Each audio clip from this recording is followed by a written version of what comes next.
Yeah. What's your book thing? So I'm going back and forth with reading. So I'm reading one book. It's not around here. It's called something about spiritual discernment. We've talked about it. It's by Father Timothy Gallagher. Takes practices from Ignatius and gives you all these rules to understand the spiritual discernment. You know, what is worldly things? What is a spiritual processing of things? That's great. But I'm trying to find a balance between, like, you know, the self-help, big, meaty stuff and like just fun stuff. Mm-hmm. So I was going through my books and found a bunch of fun books that I haven't read yet. The Fourth Wing, Okay. which I have not read yet. I just took it out by Rebecca Yarros, I think it is. Mm-hmm. I think it was very popular. Have never gotten to it, so I took that out. And then I took out the comic book for Adventure Zone. Have you ever heard of that? No, it's a I haven't. podcast. It's a podcast done by the McElroy brothers. They started a podcast called My Brother and Me. And then later on, they started doing a D&D campaign that one of the brothers put together, like their own campaign. And so the three brothers and the dad play. And it is such a blast to listen to. It's a good storyline. He's a good story writer. He's a good writer. And it was such a good campaign podcast series that they actually put it in. They made it into a comic book.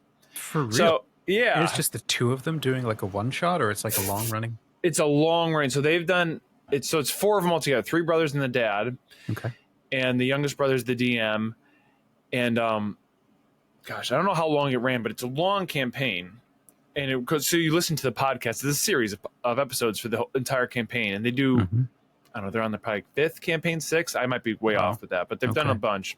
But anyways, this first or second campaign, they turned into a comic book series, which is very cool. I was just having a blast. Do you have it? Can you show me? So I'm looking. I'm scanning the room. I could leave quick and get it. I know exactly where it is, but don't worry then. No, it's I can pull it up on the. That's so funny. You know, it just gives me an instant thought of like, I wonder if ancient storytellers around campfires when all the kids were like, said, get out of the house, and they all go down to the storyteller at the end of the street. And he basically runs a 20-year D&D campaign with these kids.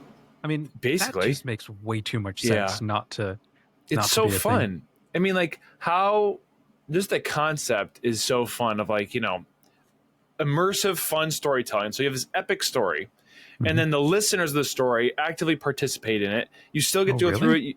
Well, I'm saying, like, the concept of D&D, like, unpacked, right? It's like, I see what you mean. Like the players. Yeah, like, you know, how cool of it. Like, if you were on a campfire, say, like, I'm going to tell you an epic story, but not only is it epic, you also get to be a part of it and get to kind of like search around and like get in the nooks and crannies of things. And so I don't know. Like, I was like, I bought it for $3 at a thrift bookstore. I was like, let me just thumb through it. It looked cool. $3. I listened to the podcast. It was so fun. I started like, I was on like 20 pages in, and I was like, oh shoot, we're getting ready for church. I'm like, oh, all right, I'm coming.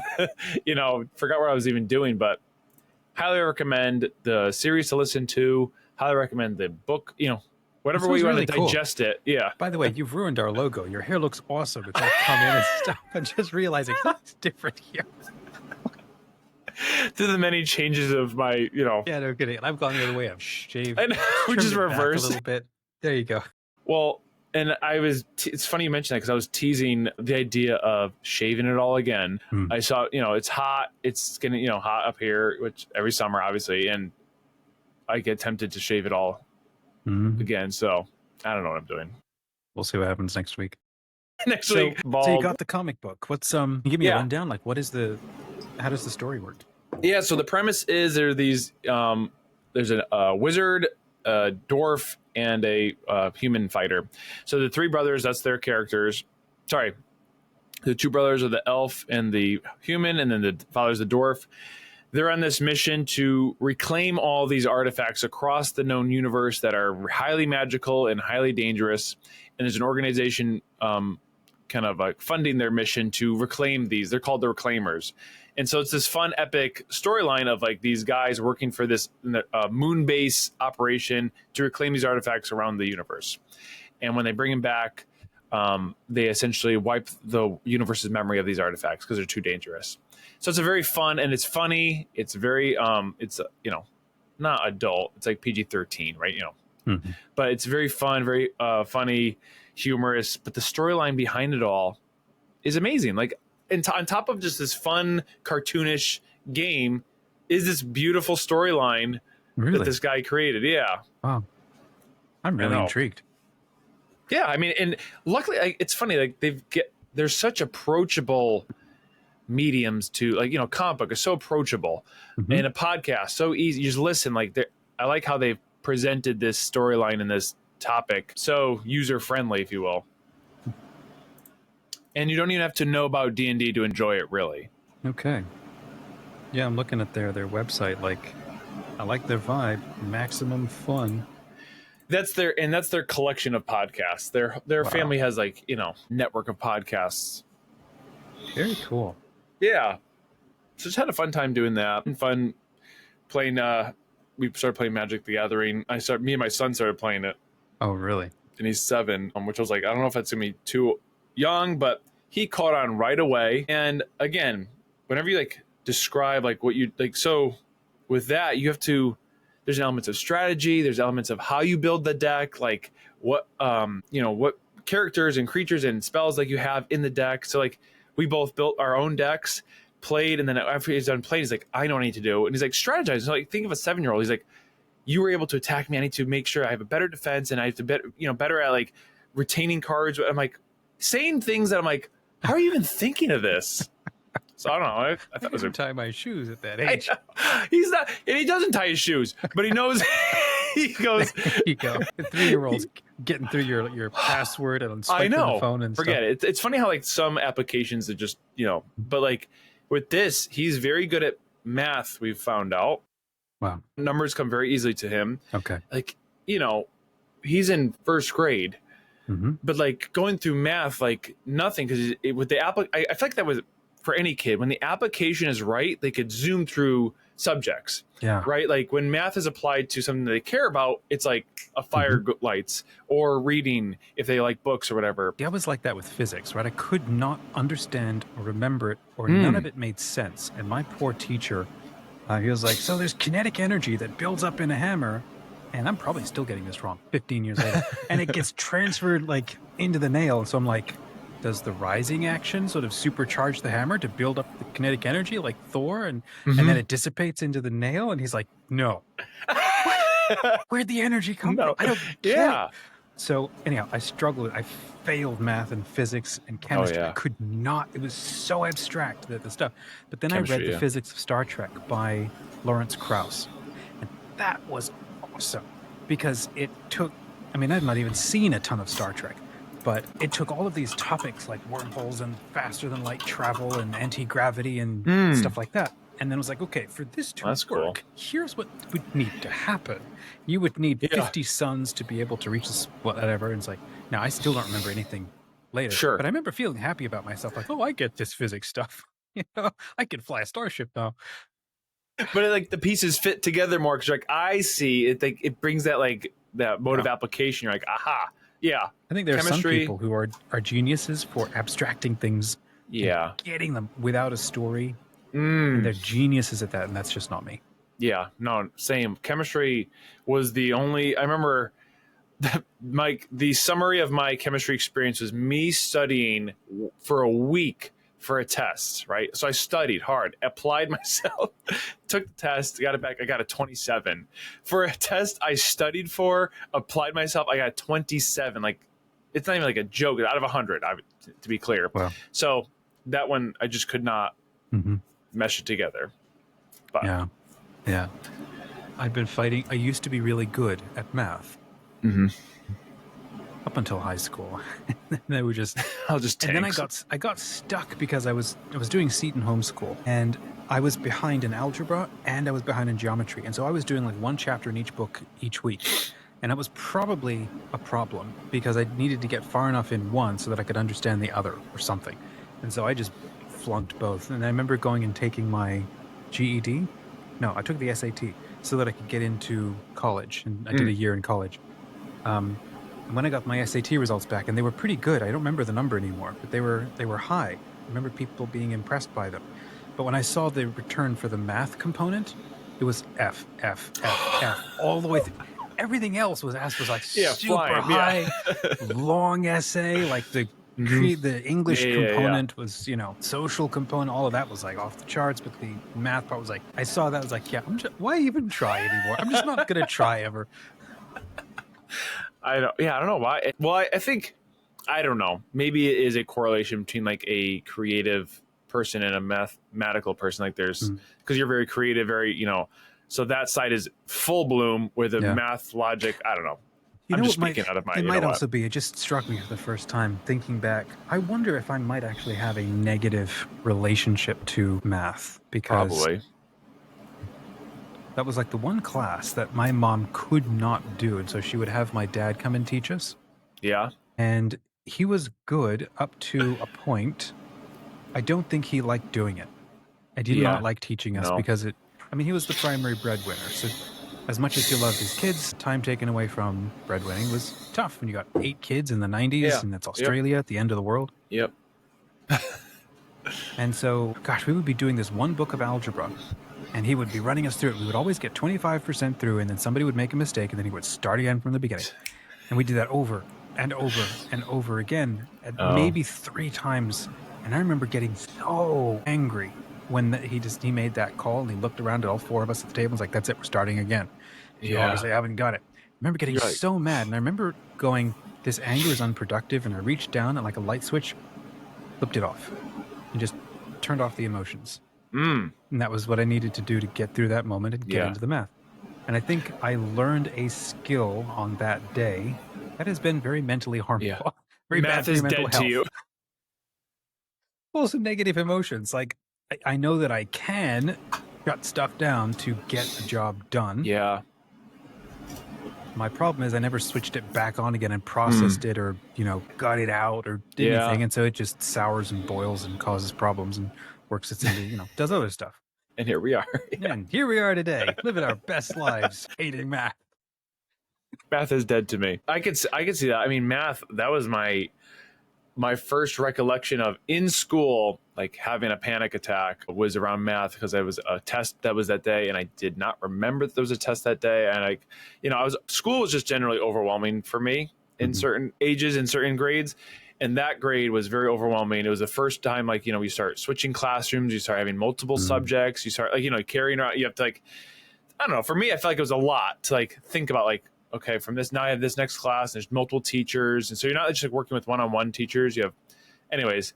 And that was the first time I remember it was she goes, okay, and everybody, pull out your pens and, pull out or pencils and get the prep work for the test out. So there's 2 elements. Is I forgot there was a test, and I didn't do the prep work for the test. You're supposed to have it on the table ready, and the test was just too much. And I remember just the classroom kind of shrinking in around, and walking out, and I just cried, bawled my eyes out, and I was like, and she was like, why are you crying? She was agitated that I was even remotely, having a feeling. Yeah. No emotions. Math is dead. Yeah. So I also, that was the only grade that really hit like that. After that, it kind of was easier. But math, again, also another, math and chemistry. Man. Well, here you go. Maybe this is the title of our show today. Sorry, math. I hate you. You're dead to me. What else? I'm trying to think of anything. What else is in your life? Do you think, we'll just take a little side trip now. Is there anything else you've is dead to? Is it was just such a burdensome area that you're so math. That's one that's math is one. Chemistry is another. Physics is interesting to me. It's like an X. It's like an X. There's some there's an ex lover. It's somebody you don't like it, but there's still something there. There's a spark. Something there. I think I like it mostly because it's related to let me qualify this. I only like physics when it's related to cool space stuff. Yeah, as long as it's science fiction, maybe then it's interesting. Or once you see these quantum developments and papers that keep being shipped and updates for artificial intelligence, or we're trying to improve the space station, and here's how faster than light travel can work with. What are they even doing? Faster than light with no fuel propulsion. It's ooh, this sounds really cool. Yeah. So the understanding of how it solves problems, that's kind of cool. How it actually works down at the mathematical level, my brain goes, let somebody else figure that out. I don't care. I want to know enough so I can maybe tell a story with it, or know what to do with it or something. Yep. So how about you? What other stuff is dead to you? I'm trying to think. Jordan McCullough from 2nd grade. If we're gonna I got people, but no, they're not going to be shared. It was funny because the thing that came up was reading, or sorry, math and reading. Reading was the first subject in 6th grade, even though I love reading, but I know like there's this undercurrent of like arm's length at hold, because I remember my reading class was the second time that I got really overwhelmed. Reading class, you have to have you keep a reading log, and every night, whatever the subject or whatever book we were reading, you have to read at least 10 pages. And I'd always fall behind. Always. And so I'm always playing catch up on the weekends, reading like 150 pages, making the logs look like, you know, I read it, and it was just always overwhelming. Did you ever do this thing in math tests where your teacher would say, show your work, and you look at it and you're like, I can't do squat. And so what you do is you scribble a metric ton of numbers in the side margin, and then you erase it all. No meaning. You erase it all to make it look like you were trying to figure stuff out. Never did that. And then you turn it in. The work's there. I'm just too embarrassed. That way, if you turn it a blank sheet of paper, they know you didn't even try. But if I could pretend to make it look like you didn't try. No, I remember to the inverse of that, I would show my work, and I remember the end, like I got the right answer. My teacher goes, "You got the right answer, but you did 17 steps like you did not need to do." I would like -5, then add 5 back in. She's like, "This is nonsense," but like you got there, but I don't know how. Like, well, it's all there. That's actually genius. That shows more of like the light of your character to make it look like you were working. Like, there's like letters in there. Yeah, it's all part of the equation. Yeah. But no, reading, it's funny. The thing I do enjoy now was also like, there is times where I have that feeling from like 6th grade, and I see a stack of books that I should read. I get this mental shoulds. I get that a lot. And I'm like, I don't even want to read it because I should read those. So anytime I have a book that I should read, it takes forever to get to it. But if there's a book I shouldn't read, I'll read that like in an hour. Like I remember that book. It was that comic book a long time ago that we talked about. It was a book like quote unquote shouldn't read, right? It's like what the heck was it? Habibi, and read it in like a day. It's funny, like the books that you shouldn't. I don't know, and I know there's that kind of string of that kind of thought pattern in your life, right? With the taboo, the off limits become, all right, let's dive in. Yeah, well, really interesting, especially when you realize that whoever made those taboos, you don't trust them anymore. No. Yeah. Exactly. So that's those lines parallel like math and it's funny reading when I have to, the things I have to read. I remember that's what I remember after high school going into like college setting, and you know the things you should read when you're up and I remember talking with my brother's friends in New York City, like these, you know, they went to King's College and like the very classically learned, you know, knowing about like all the things you should have read up until this point, right? All of Shakespeare, and it's funny, even though I so badly wanted to be in the ranks, I got so annoyed and pushed back. I'm like, I want to do this life and not do the things I should do. Like, I don't want to read Shakespeare. I don't want to read like, because I feel like I got so annoyed that they toted it around. Yeah. So I don't know. We're you know, bring up a therapist. I don't know what that says, but yeah, I don't know. What you were saying something there, and it just sparked a line of thinking. Darn, totally gone. I'll have to trim this out after. It'll come back. I totally forgot. It had to do with reading things you should books do. And reading things you should or shouldn't do. To do with that line of stuff you shouldn't do. Gosh, it's gone. I don't even remember. That's annoying. It's a theorized. I mean, this happened over the weekend too, where we went to go take a trip and drive an hour away to go see like a little farmer's market. It was going to be our nice Sunday thing. Oh, fun. And went to go change my shoes, and my wife said, hey, can you bring my water bottle? It's on the counter. She can only drink one specific kind of water because of her health condition. So we filter it here at home, and we have to bring it. So I went. I wasn't even really thinking of anything, and I went and I put the thing down on the counter. I looked to the left, changed my shoes, and walked straight out into the car and left the water behind. And we got 40 minutes on the drive there, and then it was just this big old thing, and the day was ruined. And we actually even got to the market, and it was like 5 stalls in the parking lot. It wasn't anything interesting anyway. Which was also doubly sad, and so we just drove home. That's a bummer. But like I've just been sort of trying to watch myself and think about, man, why do I forget stuff so easy? What is going on? I can't seem to hold on to things. Like, hi, I'm the problem. It's me. But why? Like, why Like I wasn't even thinking of anything. I thought I was having a kind of an okay morning and something. Yeah. And short-term memory is just like out. I thought that too. This past week, I was like, my thought was like, Gabe, get your head in the game. Like, where are you? Like, it's like always like, I'm not even thinking about anything. It's just, I'm not thinking about the present, which I was feeling that too, like missing things. But I was in my own head game that wasn't necessarily like, it was a bit different, but I get that too, that sense like, where's my head? It's not like here. Yeah. It's and it's not even like necessarily anywhere else. It's just not here. Yeah. Talking about being in your head, I remembered what I was trying to say, and it actually has to do with your other book, the Discernment of Spirits book. Yes. I'm curious to understand what you're getting out of it, why it's helpful to you. Okay. Well, like, what are you learning?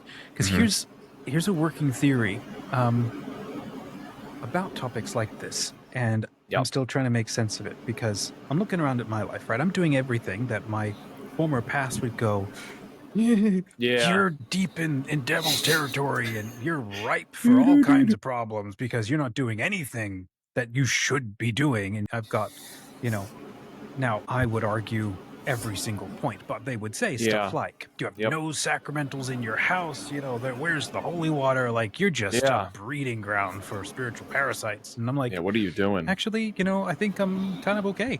Now, maybe that's, somebody can argue with that and they're welcome to. But I'm looking around at my life and I'm like, man, I like once a week, couple times, a month, I wonder when I'm going to get possessed now. Like any minute or something. It's like nothing's showing up. It seems quiet. Too quiet. You go from the sense of like, there's a chunk of humanity that goes, I'm actually kind of okay, sort of, I think. I mean, life is full enough trying to avoid dealing with me. Myself and then my immediate family and the headaches down at the local whatever. And then you go and you get into very religious situations and then they're like, there's demons in the outlets, and don't buy stuff from secondhand stores because it's got stuff in it and you got to exercise everything. And I'm like, there's this funny maybe corollary, and it's when people take psychedelics, right? Hallucinogens. The attitude that you take with you into that state attracts things out of the field of the universe. So if you walk in with now this is what I've researched and understood, I haven't done it. You walk in with a negative, anger, you got problems, you attract, just magnify that kind of thing, and you magnet it to you, you attract it to you, versus maybe if you walk in or you seek to be open and giving and joyful, whatever, and you're not addicted, you're not, compulsive, something like this. These people seem to have wonderful, better, or challenging experiences. And I'm just kind of wondering, since we know that whatever they experience in this is only a dimension of distance from what our waking life is like, how much of my compulsive, stinking thinking is attracting things out of the world? It's like what you choose to pay attention to is what you notice. Yes. Right? So, and what you don't pay attention to is what you will not see anymore. So if you're convinced that everything outside your front door is a parasitical breeding infestation of evil that just wants to crawl up your nose and get into your brain and lay its eggs, and it's like, I know. If that's your attitude, then you're SOL for every human interaction, everything. Like the car broke down. Yes. Lord save me, it happened again. And it's like trying to keep me from church on, and stuff. And I'm like, whereas if you walk out and I do think that this is true when the sacraments, for example, as Christians, aren't just like spiritual force fields. Yes. But if you internalize, you bring it and you orient yourself, you yourself are trying to be the force field. It's not just good plastered on top of you like a whitewashed tomb. Like if you're not a tomb anymore, you're trying to actually be alive through and through. Yes. And the parasites aren't interested because there's nothing they can, so that's just kind of in my mind, and I'm curious, how are you navigating some of this with the book you're reading? I feel like I'm kind of tapping in all the different conversations we've had across this podcast and beyond of, so I'm going to kind of sprinkle things in and loop it together to the book. We've talked about either a universal hope or, hope that all might be saved. So take that concept, whatever, right here, however you fashion that idea. And then we talked about another friend of ours, Chris, and just the way we were having a discussion, and I'll zoom in on this one part, was saying that how big and great and powerful our God is, and how in the modern landscape place that I was brought into, it's always positioned as like, right, there's a spiritual battle, this epic battle of equal forces. That's what has always been presented, like, right? Because God versus the devil, we'll say. But then you think about like, and that's what I was saying is like, it's not a battle in that sense, because that means that Satan has an equal position against God. There's no equality in that. Like, God is God and he is a creature. The only and then now we talked about like the hope that all might be saved, and I really truly believe that like there's nothing that could separate us from our Lord, right? He made us to be. So the only thing that we'll say the enemy can do is make you distrust and be dissatisfied with the life you've been given, right? That's the only thing he can do. He can keep nagging and picking at that, and there's a lot of symptoms that come after that. So I took that concept and the spiritual discernment, and then I'm thinking of, strip everything away. So sacramentals, right? A crucifix or anything around your house. They say, I don't have anything. I'm not going to mass. Like, strip it down to a tribe in the middle of nowhere, and how they can live a fulfilled, full life communion with God. And like the monks that we've talked about in the Carthusian monks in Korea, they live with nothing. And one of them, like, they have a piece of paper with just a cross and pen drawn on it. The whole thought is like, these are very beautiful things, right? Roses are beautiful, but you don't need roses to know that there's a good God and to have a full relationship and to enjoy life. Those are blessings. Those are little fun things. And the book is helping with spiritual discernment, knowing that, okay, just be on the lookout when something is arising in you, whether from spiritual matters or natural matters. If it is pulling you away from God or detracting from the joy that is good, you should be aware of, right? So when you think in your life that like, something's going on, like there's a thought pattern that arises, is this thought pattern bringing me closer to God? Is it bringing me hope and joy? Is it giving me peace? If those things aren't met, cross-check it, look at it. And so for me, like something that's been a hyper focus is like, am I going to be good enough? Like, it's always about like my energy levels, my input, like my value is associated with like how good I do. Well, that thought pattern, is that bringing me closer to God? No, it's putting all the focus on me and what I can do. It doesn't say like, we talk about that verse is in him that we live and move and have our being. That thought pattern makes it's in my own self. And then does that make me think of good and beautiful and hopeful things? No, it makes you think of detrimental things. So that thought pattern, I could look at it and be like, okay, you're on trial. You're not looking good right now. And it's not saying that's necessarily that is like the devil knocking at the door. It could just be a natural inclination that we have to address, right? We're human people with human minds and we think human things.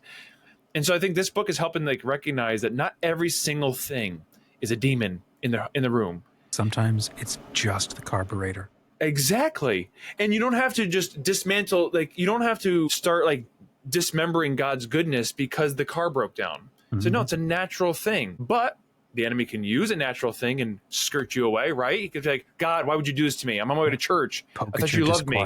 Yeah. So that book has really helped me, one, not associate everything to a demon. Two, not think that I could just wander around in any moment, like you said, like any moment I'm just going to get attacked and hurt. It's like, no, we're meant to be lived in a joyful life. And yes, there's things that happen, but it's not always. You have to just have a good mind to reflect on like, is this spiritual? Is it not spiritual? And spiritual doesn't necessarily mean it's a demon attacking you. It just means a spiritual element is up for debate, we'll say. And so I was taking that, and so many of the things I've been thinking about and the lies I've been thinking, you catch it and be like, nope, that's a lie. Whether I've crafted it or not, that's a lie, because it's not bringing me joy. It's not giving me peace. It's not bringing me closer to God. So that book has been Marie Kondo your spiritual life. Seriously. Because then you can walk around and be like, all right, I'm not like at this, you feel like you're in this constant state of like walking the wire. And if I mess up, there goes the graces and everything. I just fall into despair. So the wire's gone. And now the platitude, the level of power that I've once given the enemy is way down. You're like, oh, let's get this back in check. And then you remember that there's a God who's above it all, who made it all. There's no tricks that he hasn't seen. There's no, it's funny how much it's such a very fantastical view to make a movie of good versus evil, right? We love that. And to certain degrees, there's in a human way, that's the kind of the name of the game. But on a spiritual landscape, it's not this grade school spiritual mechanics. It's like, yeah. So kindergarten. whether this is obvious to our the listener or not, like for me, that's been illuminating, like coming from where I've come from. And so that's, I was thinking, my wife and I were chatting, I think it was yesterday, maybe, about a figure in her life and how problematic he was and how badly he treated family members and stuff like that. And it was funny how, like, it's just, well, so that with this figure, for example, would taunt his dad, even to get negative reactions from him. yeah. Right? And so I was just pulling apart in my mind, like, what are all the family dynamics going on here? The dad chronically abandoned the kids, was completely emotionally unavailable. He was in the Second World War, I think, towards the end as a young man. So I don't know what he saw, but he was a silent guy his whole life. Had 3 boys, didn't talk to any of them, kind of thing.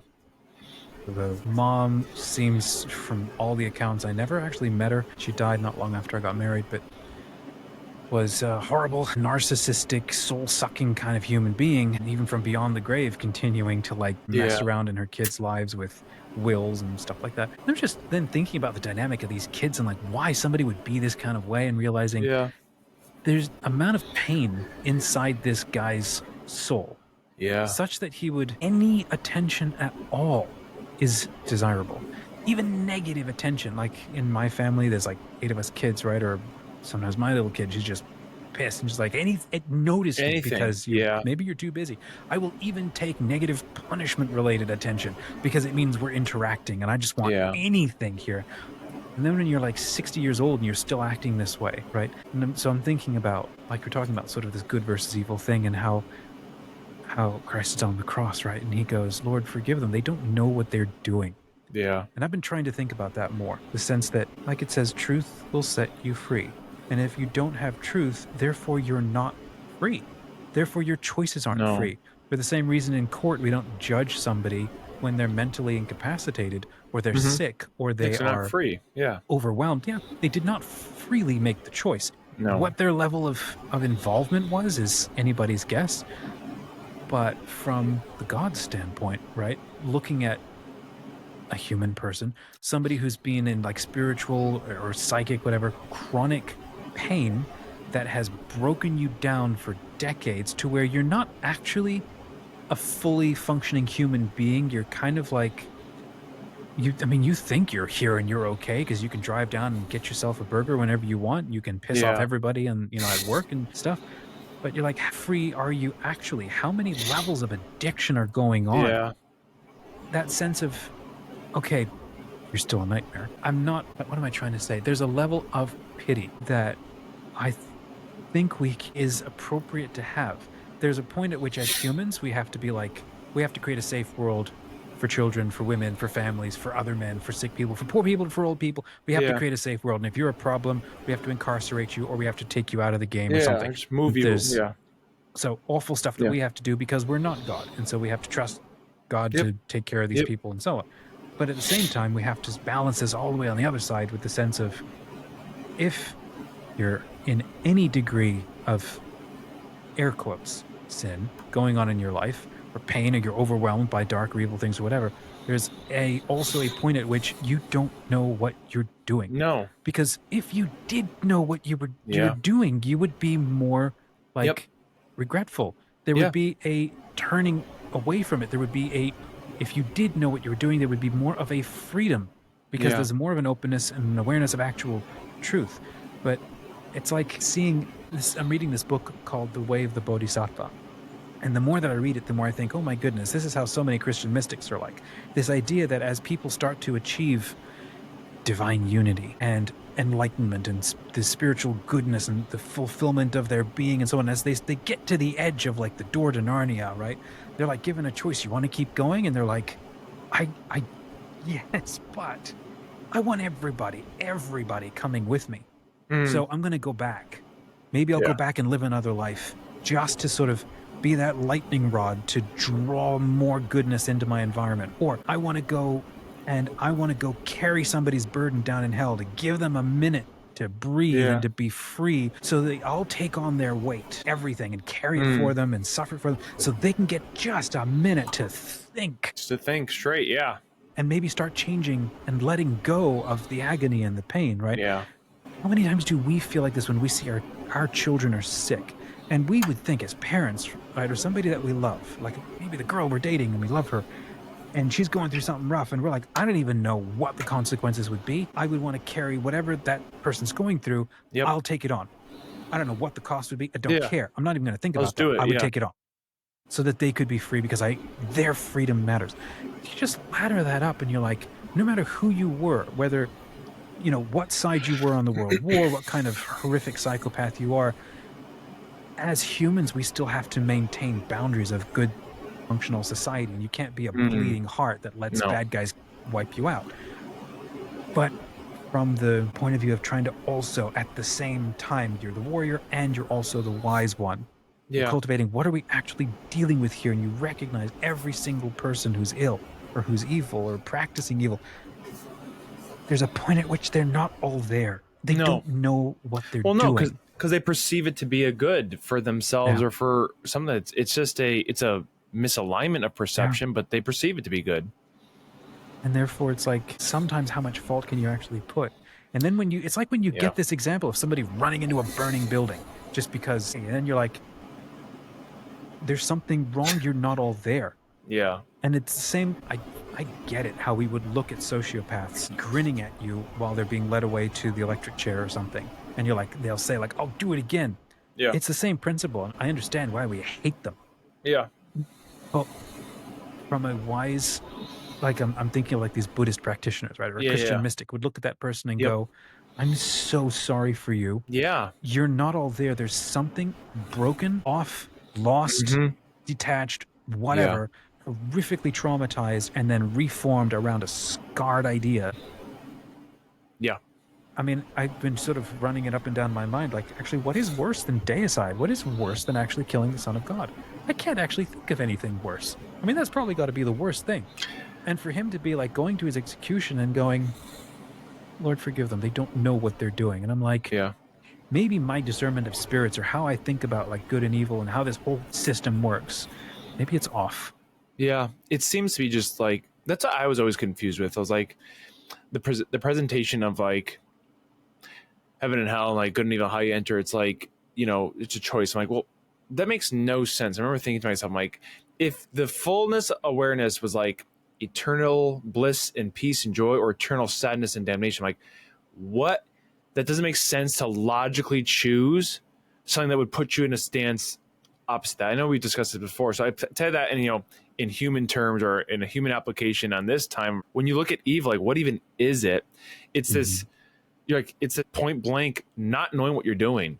You don't even know, like that's, that's why Christ said, like, you don't even know, you think you know what you're doing, but you don't. And I think it's like a child, like, when a child makes a decision, like one thing or the other, and they choose one thing, like, you don't even know what that even means. Like right now you're choosing something that's like, you don't know the implications. You don't understand like the ripple effect. You don't understand. So you can't blame them because they're just a kid. They don't know. Yeah. And I do think because so here's where we get into a little bit of Thomistic metaphysics or whatever, but as humans, all we can do is choose a perceived good. Yeah. And I've got this working sort of theory that it's maybe not always just a perceived good. At base, it is always the good. The problem is how we go about trying to get it. And I suspect that if you were to like peel apart all the layers that surround what motivates somebody to do even a bad thing, you invariably find a stub seed of an actual true good, but the application is done wrong, or the good is like peeled off and separated from all of the other goods that it needs to be associated with. Yeah. And I think you can ladder that all the way up to a figure like whoever Lucifer is. Yeah. Where he's like anchored around an actual good that is divinely given. And he's anchored around that, the sense that, if I get it right, I must be myself. And God's like, that's true. Top marks. But he's like, that's it. I can't be anything else. I have. And God's like, yes, okay, we got it. There's more to life. Yeah. Yep. And I don't know how helpful that is anywhere, but it does make sense to me that sometimes there's this one line, well, actually from Rudolf Steiner, but he says, evil things are good things done in the wrong way. Yeah. Done at the wrong I get time, that. applied the wrong way, Yeah. taken out of joint, because that's how we humans work. We have to be moving towards a good thing. And I'm annoyed partly by some theology, Christian theology, that goes, oh, well, it's a perceived good. Like you hallucinated a good. And I'm like, I'm not sure that that's enough of a reason. I think you can hallucinate clothing around the stub idea of a good, but it's still going to be a good.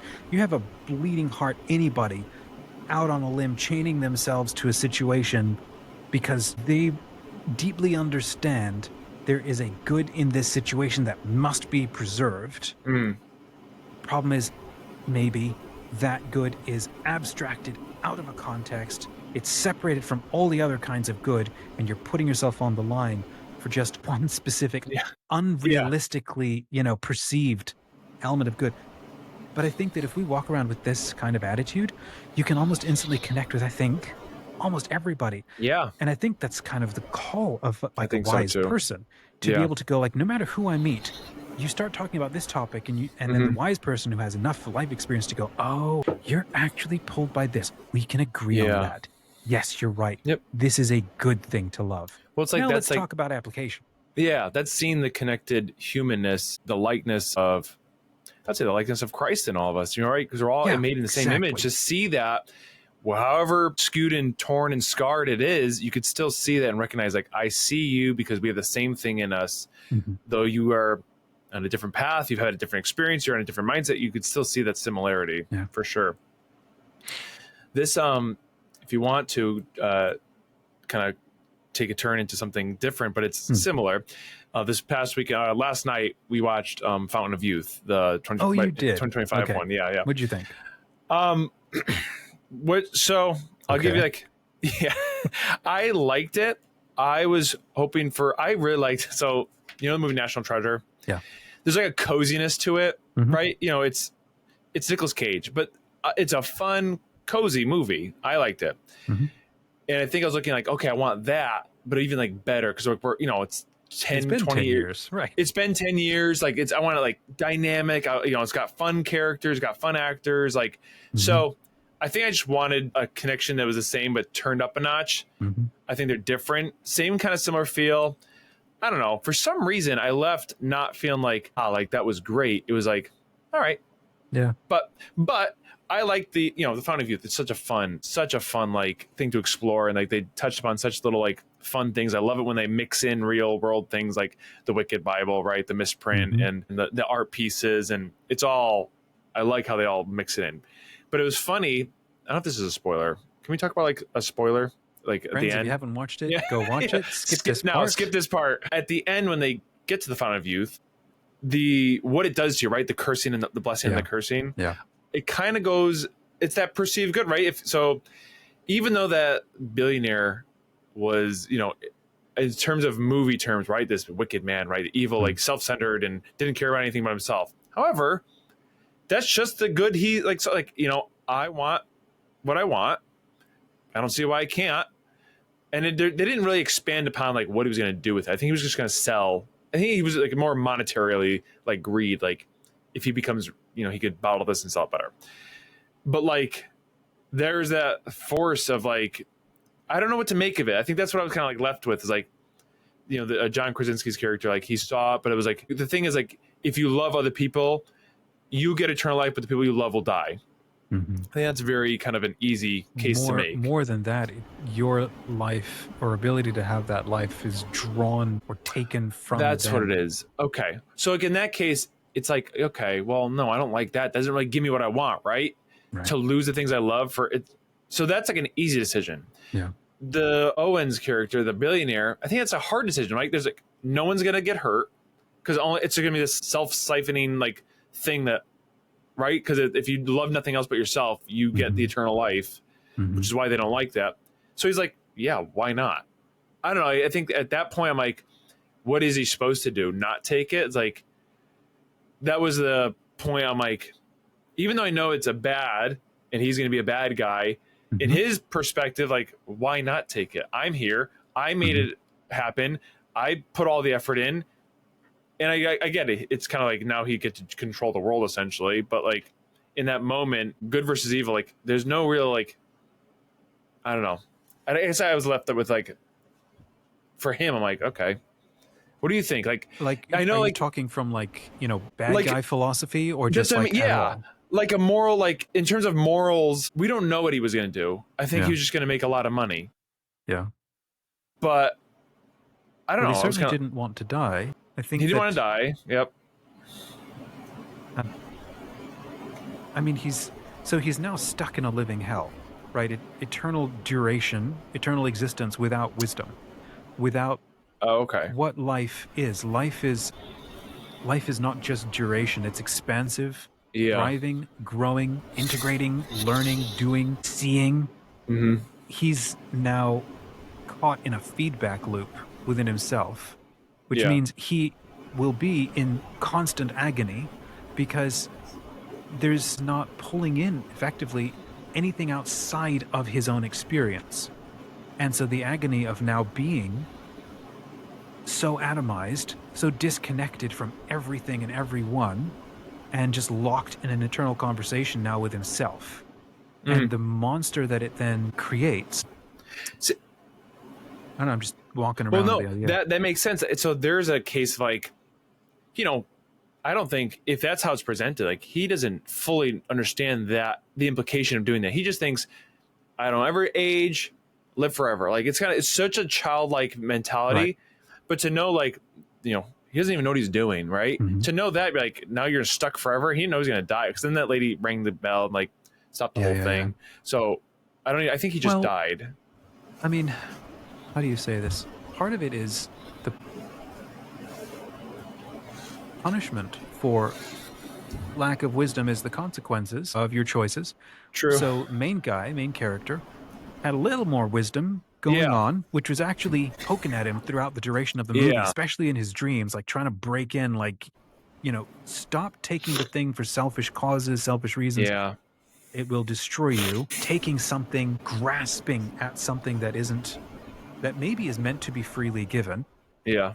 Grasping at the gift is what will destroy you. So I kind of like that thread. And because of that was good. sort of eating at him, it like opened him up to realizing, what is the greatest good in my life? Is it me, or is it me in relationship with those I'm committed to? Yeah. And who deserve or have a call to me? Yeah. So for the bad guy, at no point did he slow down to ever learn, why do I think it's a good idea to be alive forever? What is me? Yeah, no. What is life? But the problem is he's shaved away at his sense of identity and isolated himself from any sense of responsibility to anybody else. Yeah. His path in terms of the journey of wisdom, his path into that was broken so far long ago. Yeah. That when you have this secretive, you know, sort of Catholic organization with Stanley Tucci, right, going, I know. this is a thing that once it's offered to you, if you're wise, you won't want it. Yeah. Because you will understand the consequences. Whereas somebody who has no wisdom, you just sort of fold up into yourself like that inverse grenade from like the Lost World, or no, the Dark World, right? With Thor, you throw the grenade and you like collapse into a black hole into yourself. Yeah. So this is funny. So here I'm going to branch off, and I wanted to talk about this. This is where I was getting at. I have like a theory around like how certain stories, when explained, sound so much better than when you actually watch them. So this is what I mean by that. Like, so like that movie, I think it was like, whatever, average. I think it was good, wasn't bad, wasn't great. I was a bit disappointed by it too. Average, right? But when when you explain to the story, it sounds so much more intriguing than the actual movie itself. So, like the movie The Room. Did you ever hear of that? It's like critically like the worst movie ever made. It's if you ever want to look it up, it's by this director Tommy Wiseau. This low budget film. The movie makes not Sunset Limited. That's the only other one I can think of. No, it's called The Room. Okay. And in all instances, like when you watch it, is a terrible movie. No, like bad acting, bad dialogue, bad everything, bad shooting, half on digital, half on film. Like it's just bad. Okay. But when you explain this movie, right, it's about this entrepreneur who's warped in a love triangle that gets ruined, and he has friends that like try to help. Like you can explain the story, and it sounds so great. but in application, it looks terrible. I don't know what the theory behind it is, but I was thinking about like this movie in particular, like The Fountain. But when you talk about all the nuances and the back layers, it sounds so intriguing. It sounds so good. How, I don't know what I'm making of this, but like, I was like, you could explain it. And then, so if I explain this to somebody else, like the movie, it's this epic quest of like, you know, how we've described it. And it's like, it sounds so great. And you watch like, why did it sound so great when you explained it, but it's not so great in application? Well, sometimes I think it's really true. There can be really good ideas, but then the execution is bad. Okay. It's just simple as that. Yeah. So like for me, what frustrated me is I hate a heist movie that gets all moral at the end. Yeah, just come on. It's like, I don't want a conversion experience. That's not why I signed up for this movie. Like you say you're going to steal the diamond. I want that diamond as in your hands as you ride off to the sunset. I don't want you to have a conversion experience about like, well, it's, you know, colonial, I don't know, something, or it's like this belongs or whatever. It's like, no, this is the point of this movie is to steal something. And part of like why that I think also is a valuable kind of story idea actually goes back to what you and I've talked about, I think, with Iron John. You know, the idea that the key routinely sort of gets lost from your grasp as a man. The key being your ability to take impact and power and action and freedom in your own life, to let yourself out of all of the cages that you keep waking up every morning like, dang, how to get back in this prison again? And it just sort of creeps up on you and the doors close and all of a sudden you're back into it. And you look around, where the heck is this key? And in the fairy tales, the key is hidden under the mother's pillow, maybe the wife's pillow, under perhaps the pillow of the feminine, something like that. Yeah. And you can get all nice and fascinating and psychic about the internal feminine that we have inside us as men. And maybe, you know, we're back in the cage because we literally stopped stepping up and pushing up back on the world. We retreated in a sense of disordered relationship with the world, and then we lost our footing. I don't know. And so you have to literally heist the key. You have to steal it back to let yourself back out to get back into the world. And this is what Iron John is just so fascinating about, because the number of men who feel like they have no agency in life because their mother's literally holding on to the key to their sense of freedom.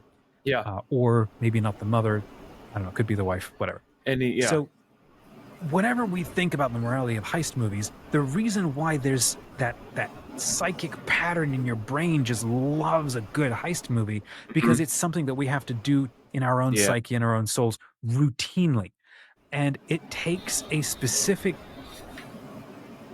itch of bravery to go in and not get caught and get something that belongs to you. Now, in the context of a story, does it belong to you? I like something Chesterton says where he's like, a thief is somebody who has a much greater reverence for the thing he's stealing than the person who owns it.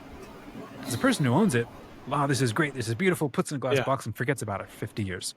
It's valuable, now don't look at it. Whereas the thief is like, that thing is so good, I need that in my hands, I need to obsess over it, I need to reverence, adore this thing, just delight in the goodness of what this thing is, and this person obviously doesn't, so I'm going to. And so he goes through this sacrifice and the difficulty of getting into, you know, and so we admire the ingenuity that it takes to show a sense of honor to the thing that is in there. Or I think I saw Point Break ages ago, the sense that, well, what happens when it's a different kind of heist where it is a more moral sort of thing because a bad guy or somebody, I mean, who doesn't even think that they're bad, has secreted away a ton of wealth that by rights belongs to the rest of humanity. So to be able to steal that and return it to the people or something, or just take it away from them, it's like, well, there's a little bit of a moral heist going on. It's whatever the story, the underlying mechanic is the same thing, like in our souls. So when you have a heist movie, and Fountain of Youth is one of them. I remember watching Young Indiana Jones as a series, and I think the series ended with him also coming to a moral awakening, which his adult life didn't bear out. So it's like, okay, like, don't do that. That doesn't line up. It's like, don't, So that's, okay, that I think is just a failure of storytelling. What am I, go ahead. No, I was just going to end with the problem with the story of Fountain of Youth is that there is no way to win. There's not. In a way, like with Raiders of the Lost Ark or The Grail, it was a heist, and there's moral understanding that opens with each one of them, and we can debate whether that was good or bad. But they actually got the goal of the quest every time, and then they lost it. That's a different thing. but at least that itch was scratched, you know. That's what I mean. And that's why like National Treasure was like fun. Like at the end, like there's no moral high ground. Like they did it. They got the car. They got the girl. They got the. It's like it's all fun. It's like, but because you in a heist movie, it's funny. Like it depends on what the heist movie is. The ones I'm thinking of, you kind of root for the thief, right? It's like I don't know, like there's something behind them. There's a family code or whatever. It's something behind it, an engine that's cooking. That's like no, it's like they deserve to have it. And the same thing. One of my favorite heist movies is Inside Man from 2006. It's by Denzel Washington and Clive Owen, and it's about this bank heist. And it's an inside job, but it plays out so well. And it's the kind of heist movie with their the guy at the end. It's like kind of winks the camera, not really, but like winks to like I outwitted and outplayed you. And it's such a fun movie. But again, it ends without this moral high ground. Bad guy wins. Bad guy, and it's like air quotes because it's not. It's such a good movie of like they're equal. I don't know. It's like morally neutral, like sides, like the good guys and the bad guy. They're like morally neutral. They just each one wants to protect, one wants to take, and it ends so well. And they kind of do a little flip flop at the end, like you think one guy has, and then it's like the ultimate like switcheroo at the end. So it's like a very fun movie. But again, like the no moral high ground, the itches scratched. Right, yeah, I said that right, and but it plays out, so it's not like the the good win or the bad lose or whatever. It's just like cool, you outwitted him. I think it's way too reductionist to take all stories and need for them all to fit this nice cookie cutter dualist tack, because that is some of spiritual orientation, and that's good to know. But there's stories function a heck ton of different purposes. And a lot of them are like what the Greeks would do. And I think this is probably why we have the kind of stories we do, is because they understood, storytelling is a form of, it's like hallucinating experience. Yeah. As a form of catharsis, the sense of you can go experience something without actually doing it, so that you please don't do it in real life, because I don't want to have to kill you. So why don't we create a play or a movie or a story where you can pretend to be a bad guy? You dream of being an anti-hero. Okay, well, don't actually do it. Let's just sit down in a dark room and let's collectively hallucinate how to, House of Cards. You're going to be a murderous, blindsiding, backstabbing politician who kills his way to the top. Okay, you've been quietly dreaming of doing this. So let's go ahead and create this story. Let's feel your way through every step of what it feels. And then you get to the top and you realize how brutal and cold it is up there and how everybody is out for your blood. And then we'll end there, because, what else is there short of a conversion experience where you kill everybody and, what have you won? And then everybody comes out of that movie studio, out of that sort of liturgical theater going, whew, felt through that. Yeah, I don't think I want that. I'm good. You played through it. Yeah, exactly. Yeah. And so for stories play that movies play that function. Yeah. So same thing with Heist. It's like, okay, you want to actually steal the thing. And okay, there's maybe a reverence there for a thing. So let's actually go play it out. And multiple things can happen. You sort of exercise that part of you that, why do we watch a heist movie specifically? It's partly the journey. Like, what are you prepared to do to achieve your goal? How creative are you going to be? Because there are plenty of times in actual life where you do have to step up and steal something. Yeah. Step up and do something either because a system says you shouldn't, and the system is wrong and you know it, and therefore it's like a moral good. Well, if you have never field tested that kind of story, you haven't built up the sort of mental muscle to go, oh, when the time is right, it's good for me to do this. Look, it's actually Star Wars. It's a bit of a heist movie too, the whole way through, and they're depositing something. What are they doing? They're stealing victory out of an impossible situation by destroying the Death Star. It's sort of the same heist complex. Yeah. We're getting far afield here. But I wanted to like Fountain of Youth. I liked a lot of it. I got through the first 30%. I'm like, this is really fun. But then I felt like it started losing. Yeah. Well, I think they tried to be lighthearted and funny. Yes.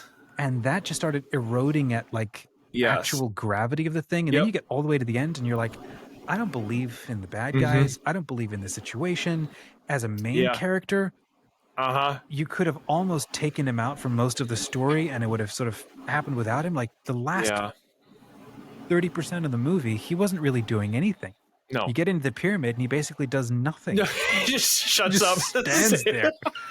And I don't know. Yeah. I think I would have maybe just done something a little different or Well, something. and like I think it would, the troublesome thing is also like the prize, right? It's such a fun, unique concept, Fountain of Youth, but like the prize itself is it's a little too obscure of like a treasure. Like that's why like Raiders of the Lost Ark. That's why National Treasure. There's like a physical thing that, like you get it, and it's like this trophy, right? Mm-hmm. The trophy is a bit of an abstract concept for a Fountain of Youth. So when you get there, it's not like you theoretically bottle the water, but you're not really. So it's like it was like a double whammy, an abstract kind of end goal, and then 2, leaving it there and being like, okay. And it kind of like, it happens so fast. You're like, they just find it. It's like, it's under the pyramid. The one thing I did love was the sense that you get to the end of the movie and you're like, oh, there's a lot more going on in this world than that I did like. We can see, because most of the movie is like this fun sort of, routine materialist. Let's fight with each other and play with each other and whatever. And then we get to the end and you're like, and then all of a sudden it's a game change and the world is not what you thought it was. Yeah. And that's a routinely Indiana Jones thing to do. Yeah. I like that. And it kind of felt like, have you seen that Moon Knight series? I haven't, no. I loved that. Okay, that was awesome. The same way that they created the world of Thor and Valhalla and all of this. They didn't, Black Panther, and how Black Panther goes to this gorgeous purpley savannah of the spirits. I don't know if you remember that. No, I'm trying to think. Yeah, like when he has a near-death experience, he goes to talk with his father, and who shows up as a black sort of panther and leaps out of this mystic tree. Yes. They do the same sort of thing then with Moon Knight, where he's able to go into the Egyptian afterlife, the Duat, and the different levels of gods and judgment, the field of reeds, and it's like this beautiful sort of other world thing. Yeah. And for Fountain of Youth, I forget the name, Fountain to do the same sort of thing, to sort of pry open your idea of what you think is the world, and then this like spiritual, magical other stuff starts to come out, and it's like, I like that side of things. I like those kinds of stories. That's where I feel like, even though it's fun to have like a one-punch, like fun adventure movie, it'd be cool to have Fountain of Youth be like a 2-part. Like the first part is this, like you really open up the search and the you expand upon how tough it is to find this, right? You can really like, bridge that, open that up, and the second movie kind of dive into like the society, this mystical society that's protecting it. Like, it'd be fun to have that dynamic. That's what I thought. But like, that was cool. Again, application, I don't know how you would do that. Like, it'd be a lot more money, Yeah. I think that it would have been funny at the end for him to pull out of his pockets a handful of like gems from the I was like grenades. That's true. Well, that too. Throw a grenade down at it as it seals up, solve that problem. You just leave like, okay. All right. But yeah, the gems from the ship. The gems from the ship that went down. It's like she smacked his hand like, don't touch that. We're not thieves. And then, okay, we're going to take these beautiful, gorgeous things and just consign them back to the ocean again. No. Okay, that's not. It made no sense. Yeah. I think he should have like taken it and sort of shoved the box in his thing. Yeah, why not? Maybe down in there could have been like these very cool artifacts, and I think that maybe he should have grabbed a couple or something. And go like, well, it wasn't all for nothing, and it's like, wait, put that away or something. That would have scratched more of that sense of like the fact that he is a genius for stealing things. Yeah. Which the whole movie set up brilliantly. Yeah. You know what my wife made? I thought she made a very good point. As cool as Krasinski is, and I like him a lot. Yeah. I don't know that he was the right character for that movie, because the whole way through he kept acting like Jim from The Office. Well, there's that. No, who's the guy who plays Shazam? The actor for Shazam. Oh yeah. Voice of Flynn Rider. Oh, what's it? Yes. I'll just look it up. Can't remember his name. Zachary Levi. Zachary Levi, yes. The whole time I kept hearing his voice, his humor. Just like, shut up. Yeah, I thought he would have been a much better character. Krasinski has been great in like Quiet Place or Jack Ryan. Yep. Like when he actually goes serious, he's able to carry that. Yep. Maybe because he's sort of goofy looking. I don't know. Well, what I think helped is like, so again, I don't know why it's like National Treasure. What helped is you had this Nicolas Cage who's like this, very the straight, like kind of go, and the so he's like, John Krasinski is supposed to be this main lead, like adventure, and the comedy relief was supposed to come from your little partner that like he kind of makes the wisecracks and it helps. But you have John Krasinski being both. You're like, okay, I don't know what ship you're on. I'm trying to like wrestle with you, but like I want the wisecracks to come from like, somebody else. Which was at first it was like, oh, this is gonna be enjoyable, right? You have this break of levity every time. He's very quick, very witty, but then you're like, all right. Yeah, it's tough. You want to have him be a good guy, but at the same time, there were enough seeds in there of his obsession for the goal. And it kept him coming up in his dreams. Like, he didn't want to make the quote. He was convinced his dad made some mistake by leaving the gold there. Yeah. And he did not understand or learn that lesson. That's where there's this British mystic called William Blake, and he says something like the road to heaven lies through hell, something like that. Like, sometimes I wonder if the stronger kind of person you are, the deeper you end up plowing through everything hard that just comes at you, because you are such a strong person. It's going to take being overwhelmed by things that are stronger than you. Yeah. And so I think we like heroes and characters like that, because when a character masks themselves in a shield of sort of sarcasm, often it's because they're such an insanely strong character that awful things come at them and they respond with humor. It's like you shirk it off. There's a level of strength there, of resilience, and so they need to be like hammered at by life. True. I wish that the last 30% of the movie, something had happened. Quite frankly, I wish that he had been straight up shot through the middle of his chest and he was dying. Instead of just being shot like through like an arm or something. And for the guy to be like, before they get into the pyramid, like, boom. Yeah. And then now you want to he's get like, we have to figure out, and something. He needed to play a more important peppers part. him while he's getting healed. He peppers him. He's like, okay. I mean, that was actually cool too. That was cool. That was cool. Yeah. But it's like the stakes just kind of disappeared, and it's like you want them to ramp up and get more serious. Like at the end, for him to go, here's what I wish had happened: for him to go, I am dying, and I've got minutes to live, and then to have the choice: I can save myself and live, and kill the ones I love. Yep. Or I can let go and die and sort of let them live. Yeah. And there's no happy choice. Yeah. I'm prepared to make that for me. And it is that letting go that allows you to heal and return back to the game of life. That I thought would have been a more satisfying thing, other than, oh, my arm. Well, I think I'll live. And then it's like, there's no real stakes here. Yeah, why didn't they call us? We could have helped with we could write some stuff. Next time, for all those directors out there, give us a call. We'll help. Next time. Yeah. Next time. For free. For free. To be on set. Just to build the resume. Stand there watching the movie happening. Like, I did that. That's our call to all Hollywood officials. Reach out to us. We'd love to be there. Yeah. So there you go. Cool ending. Catch up more next week. We didn't get through half the stuff I think you said you wanted to talk about. No, that was cool, though. Yeah, we touched upon it.